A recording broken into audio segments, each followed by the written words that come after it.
குருவே சரணம், குருவே துணை. அனைவருக்கும் வணக்கம். நான் உங்கள் யோகநாத் குருஜி. நாம் இப்பொழுது 2025 புத்தாண்டின் ராசி பலன்களை பார்த்து கொண்டு வருகின்றோம்.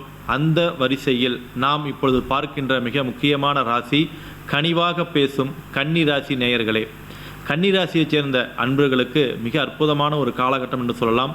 இவர்கள் வாக்கு சாதுரியம் உண்டு, காரிய சித்தி உண்டு, எடுத்த காரியத்தில் வெற்றி பெறுவதற்கும் இவங்கள் உழைத்து கொண்டே இருக்கக்கூடிய கன்னிராசியைச் சேர்ந்த அன்பர்களுக்கு இந்த ஆண்டு ராசியின் 4வது வீட்டில் ஆண்டு பிறப்பதால் நிச்சயமாக யோகத்தை கொடுக்கும். இப்போ இவங்க ராசியிலே கேது இருக்கிறார். ஜென்ம கேது விலகுகின்ற வருடமாக இந்த வருடம் உள்ளது. அதே போல் குரு பகவான் இந்த ஆண்டு 9ஆம் வீட்டிலிருந்து 10ஆம் வீட்டுக்கு வரப்போகின்றார். உறுதியாக இந்த வருடம் கன்னிராசியைச் சேர்ந்த அன்பர்களுக்கு வாகன மாற்றங்கள் ஏற்படும், வீடு மாற்றங்கள் ஏற்படும். அதே சமயத்தில் உயர்நிலை அடையக்கூடிய வாய்ப்புகள் எல்லாம் ஏற்படும். புதிதாக இருப்பவர்களுக்கு சொத்து அமையக்கூடிய ஒரு வாய்ப்புகள், புதிய பொருள் சேர்க்கை இந்த ஆண்டு கட்டாயமாக உறுதியாக உண்டு. அவருடைய இல்லத்துக்கு தேவையான விஷயங்கள் வாங்கலாம், தொழிலுக்கு தேவையான விஷயங்கள் வாங்கலாம், இல்லை ஏதேனும் ஒரு வகையில் ஒரு புதிய பொருள் கட்டாயமாக இல்லம் தேடி வருகின்றது என்பதை அனுபவத்தில் பார்க்கலாம். கன்னி ராசியில் இருக்கக்கூடிய கேது பகவான் பயிற்சியாகி 12ஆம் வீட்டுக்கு போகும்போது 6ல் ராகு பகவான் வரும்போது எதிரிகள் பிரச்சனை எல்லாம் தீரப்போகின்றது. உங்களிடம் தொந்தரவு செய்து எதிரிகள் எல்லாம் காணாமல் போயிடுவார்கள். உங்களுக்கு பல வகையிலையும் வெற்றிகள் கிடைக்கும். கோர்ட்டு கேஸ் இருந்தால் கூட வெற்றி கிடைக்கக்கூடிய சாதகமான சூழ்நிலை உள்ளது. இந்த நேரத்தில் உங்கள் சொந்த ஜாதகம் யோகத்தில் இருந்தால் கட்டாயமாக நல்ல யோகம் உறுதியாக வேலை செய்யும். சனி பகவான் 6ஆம் வீட்டிலிருந்து 7ஆம் வீட்டுக்கு போகின்றார். 7ஆம் வீட்டிலிருந்து உங்கள் ராசியை பார்க்க போகின்றார். கட்டாயமாக இந்த காலகட்டம் உங்களுக்கு சனி பார்க்கும்போது பல நல்ல விஷயங்கள் நடக்கும். வாழ்க்கையில் முன்னேற்றங்கள் கிடைக்கும். புதிய மனிதர்களுடைய அறிமுகங்கள் கிடைக்கும். புதிய மனிதர்கள் மூலியமாக நமக்கு வாழ்க்கையில் முன்னேறக்கூடிய பல வழிகள் கிடைக்கும். அந்நிய மதத்தினால் அந்நிய மக்களால் உங்களுக்கு ஆதாயங்கள் கிடைக்கும். சில கருத்து வேறுபாடுகள் அக்கம் பக்கத்தில் இருந்தாலும் உங்களுக்கு நல்ல யோகத்தை ஏற்படுத்தி கொடுக்கக்கூடிய ஒரு ஆண்டாக இந்த ஆண்டு இருக்க போகின்றது. நட்பு பகையில் இருந்த நட்பு பகையெல்லாம் தீரப்போகின்றது. புதிய நட்புகள் கிடைக்கப் போகின்றது.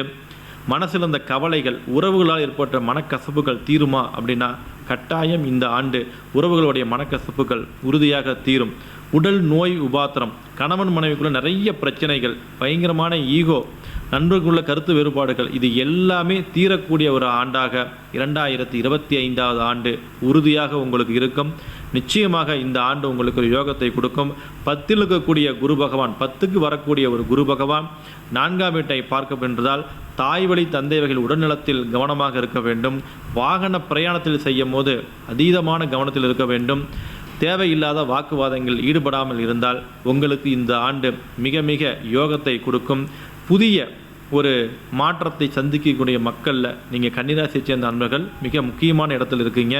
இந்த ஆண்டு உங்களுக்கு நல்ல மாற்றத்தை கொடுக்கும். ஏன்னு கேட்டிங்கன்னா இந்த ஆண்டின் துவக்கம் ராசிநாதன் ராசிக்கு 3வது வீட்டில் இருந்து ராசி 9ஆம் வீட்டை பார்ப்பதால் மிகுந்த பாக்கியம் கிடைக்கும். திருமணம் ஆகாத திருமணம் நடக்குமா? திருமணம் நடக்கும். திருமணம் ஆகி பிரச்சனை இருக்கா? பிரச்சனைகள் தீரும்.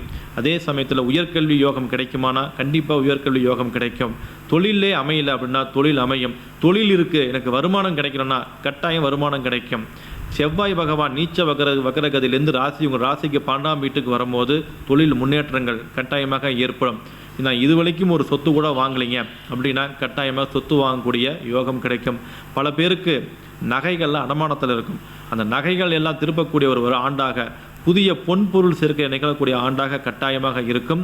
நீங்கள் உங்களுடைய உடல் நலத்திலும் உங்களுடைய தாய் தந்தையின் உடல் நலத்திலும் கவனமாக இருக்க வேண்டும் என்பதே இந்த ஆண்டினுடைய அறிவுரையாக உள்ளது. இந்த ஆண்டு நீங்கள் வழிபடக்கூடிய தெய்வம் என்று பார்த்தீங்கன்னா கடற்கரை அருகில் இருக்கக்கூடிய தெய்வங்களை வழிபாடு செய்யுங்கள். கடற்கரை சார்ந்தக்கூடிய கோயில்களுக்கு சென்று வாருங்கள். இந்த ஆண்டு உங்களுக்கு மிகப்பெரிய யோகத்தை தரும். வாய்ப்பு உள்ளபொழுது இந்த ஆண்டு நீங்கள் கன்னியாகுமரிக்கு சென்று பகவதி அம்மனை தரிசனம் பண்ணுங்கள். நிச்சயமாக உங்கள் வாழ்க்கை மறுமலர்ச்சி அடையும். உங்களுடைய அடுத்த வருடம் மிகப்பெரிய யோகமாக அமைகிறதுக்கு இந்த ஆண்டு உங்களுக்கு நல்ல யோகத்தை செய்யும். நல்லதே நடக்கும், நல்லது மட்டுமே நடக்கும். நன்றி, வணக்கம். நான் உங்கள் யோகநாத் குருஜி.